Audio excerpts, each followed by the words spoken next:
Hello students, तो कैसे हैं आप लोग। आज का जो अपना टॉपिक है वो है रजिस्ट्रेशन ऑफ फर्म। तो सबसे पहले अपन बात करेंगे कि क्या फर्म का रजिस्ट्रेशन करवाना कंपलसरी है या नहीं। तो आपका आंसर क्या होगा कि फर्म का रजिस्ट्रेशन करवाना कंपलसरी नहीं है। कैसा है, वॉलेंट्री, ऐच्छिक। आप चाहो तो करवा सकते हो और चाहो तो आप नहीं भी करवा सकते, उसके बिना भी आप बिजनेस इजीली कर सकते हो। अब दूसरा क्वेश्चन ये आता है कि चलो ठीक है, रजिस्ट्रेशन करवाना चाहते हैं तो कब करवाएं, जब फर्म बन रही है तब या उसके बाद।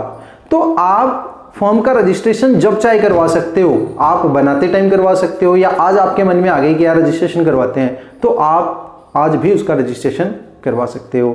अब बात आती है कि रजिस्ट्रेशन करवाओगे कहाँ।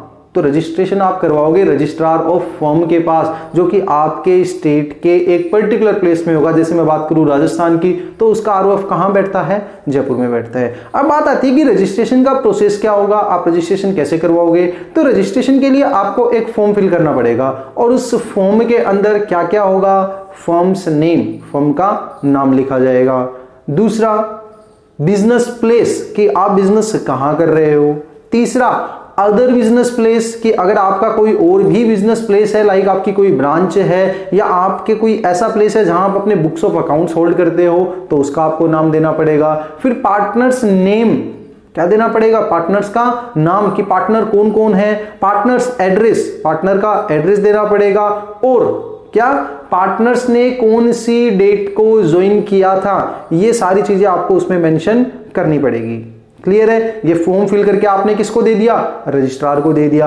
अब वो क्या करेगा भाई, रजिस्ट्रार उसको चेक करेगा और अगर वो सेटिस्फाई हो गया तो आपकी फर्म को क्या कर देगा, रजिस्टर्ड कर देगा। लेकिन एक बात ध्यान रखना, फर्म का नेम चूज करते टाइम आपको कुछ बातें ध्यान रखनी है कि फर्म का नेम, अब मैं जो आपको बताऊंगा उन नेम से मैच करता हुआ नहीं होना चाहिए। और वो नेम क्या क्या होंगे, उसमें सबसे पहले मैं बोलूं किंग, उसके बाद क्वीन, उसके बाद crown, then royal, after empire, next imperial.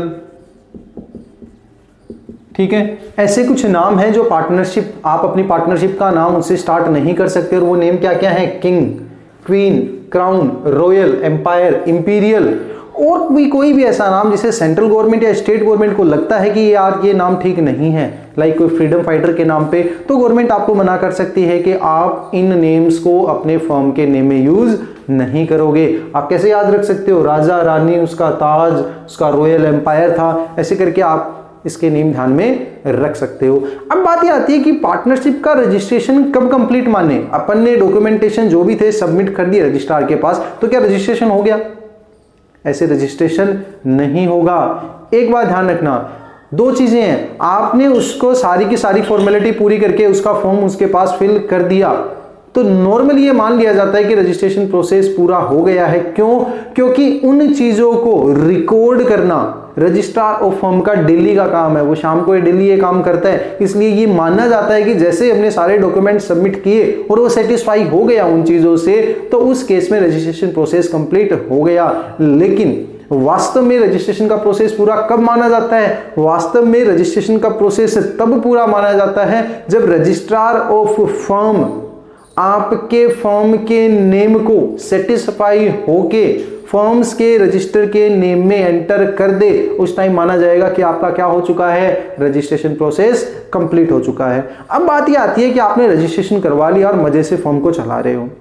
अब फर्म में कोई चेंजमेंट आया, कोई रिकॉन्स्टिट्यूशन हुआ, लाइक कोई एडमिशन हुआ, कोई डेथ हुई, कोई रिटायरमेंट हुआ, ऐसा कोई भी केस हुआ या प्रॉफिट शेयरिंग रेशियो चेंज हुआ, तो क्या आपको फ्रेश रजिस्ट्रेशन करवाना पड़ेगा। एक नए पार्टनर को एंट्री दे रहा हूं, हम दो पार्टनर हैं, ठीक है, एक तीसरे को मैं एंट्री दे रहा हूं पार्टनरशिप में एज अ पार्टनर, तो क्या रजिस्ट्रेशन दोबारा करवाना पड़ेगा या नहीं। तो आप ध्यान दीजिए, तीसरा पार्टनर आया है तो वेरिएशन कराना तो बनता है, तो मेरे को उस वेरिएशन की इंफॉर्मेशन कहां देनी पड़ेगी, रजिस्ट्रार ऑफ फर्म को देनी पड़ेगी। अगर मैंने नहीं किया ये काम तो मेरे को क्या मान लिया जाएगा, अनरजिस्टर्ड फर्म की तरह ही ट्रीट किया जाएगा कि मैं अभी तक रजिस्टर्ड नहीं हुआ हूं। तो ये था अपना क्या, रजिस्ट्रेशन ऑफ फर्म का प्रोसेस। क्या क्या अपन ने डिस्कस किया कि अगर फर्म के नेम में कोई चेंजमेंट हो रहा है या फर्म में कोई भी चेंजमेंट हो रहा है तो उस चेंजमेंट को आपको क्या करवाना पड़ेगा, रजिस्टर्ड करवाना पड़ेगा। अदरवाइज आप कोई केस फाइल नहीं कर पाओगे। क्यों नहीं कर पाओगे? एक छोटा सा रीजन है कि एक अनरजिस्टर्ड फर्म कभी भी थर्ड पार्टी पे कोई केस फाइल नहीं कर सकती। और मैं बात कर रहा हूं वेरिएशन की, तो अगर कोई वेरिएशन हुआ है तो उसके लिए आपको फ्रेश रजिस्ट्रेशन करवाना पड़ेगा, अदरवाइज आप केस फाइल नहीं कर पाओगे। क्लियर है? जैसे मैं एक एग्जांपल ले लेता हूं इसका, यहीं पे ABC 3 पार्टनर थे, ठीक है। सी की डेथ हो गई। सी की डेथ होने के बाद इन्होंने रजिस्ट्रार ऑफ फर्म को इन्फॉर्म नहीं किया। अब ए और बी ये फर्म किसी थर्ड पार्टी डी पे कोई क्लेम करना चाहते हैं। क्या क्लेम हो सकता है? मैं दूसरा एग्जांपल लूंगा। ABC 3 पार्टनर थे, सी की डेथ हो गई, इन्होंने डी को एडमिट कर लिया। इस बात की इंफॉर्मेशन इन्होंने रजिस्ट्रार ऑफ फर्म को नहीं दी और ये थर्ड पार्टी ई इसके ऊपर केस फाइल करना चाहते हैं। क्या ये पॉसिबल है? तो आप ध्यान रखना, जब भी कोई पार्टनर्स, रजिस्टर्ड फर्म के पार्टनर्स, उसमें कोई वेरिएशन हो जाए और उसके बाद वो कोई केस फाइल करना चाहते हैं तो उस केस में जो पार्टनर्स केस फाइल कर रहे हैं या जो एग्जिस्टिंग पार्टनर है उस टाइम के, अगर उन सबका नाम रजिस्ट्रार ऑफ फर्म के पास डिनोटेड है तो केस फाइल हो सकता है। इस केस में देखो ए और बी केस फाइल कर रहे हैं। सी की डेथ हो चुकी है लेकिन केस कौन कर रहा है? ए और बी। फर्म के रजिस्टर में क्या इनका नाम है?